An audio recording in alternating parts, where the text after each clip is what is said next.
వైఎస్ఆర్ కడప జిల్లా కేంద్రంలో ప్రజా సంఘాల ఐక్యవేదిక ఆందోళనకు దిగింది. విద్యుత్ ఛార్జీల నిలుపు దోపిడీ ఆపాలని, ప్రమాదకర స్మార్ట్ మీటర్లు రద్దు చేయాలని సిపిఐ జిల్లా కార్యదర్శి గాలిచంద్ర హెచ్చరించారు. గత వైసీపీ ప్రభుత్వం 9 సార్లు కరెంట్ ఛార్జీలు పెంచి 32,000 కోట్ల రూపాయల భారం వేసిందని మండిపడ్డారు. ఇక బాధలు ఉండదని చెప్పి టీడీపీ, బీజేపీ, జనసేన కూటమి ప్రభుత్వం అధికారంలోకి వచ్చిందన్నారు. అయితే కూటమి ప్రభుత్వం మాట తప్పింది, నమ్మక ద్రోహం చేసింది. సంవత్సరం కాలంలో కరెంటు బిల్లులు పెరిగిపోయి జనం గగ్గోలు పెడుతున్నా ఛార్జీలు పెంచలేదంటూ మోసగిస్తున్నారని ఫైర్ అయ్యారు.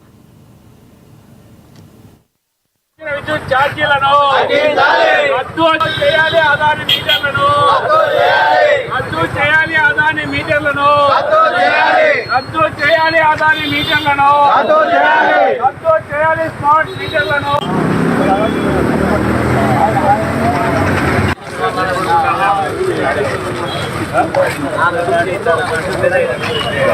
ప్రధానంగా 11 సంవత్సరాల మోడీ పాలనలో ప్రజలకు వనగూరింది ఏమైనా ఉందంటే నిత్యావసర వస్తువుల ధరలు అమాంతం పెరిగిపోయి ఉన్నాయి, పన్నుల భారం పెరుగుతూ ఉంది, వచ్చే ఆదాయానికి పెట్టే ఖర్చులకు పొంతన లేక ఒక సగటు మనిషి నిరంతరము ఈఎంఐలు కట్టుకోవడానికే జీవితమంతా సరిపోయేటువంటి పరిస్థితి ఉంది.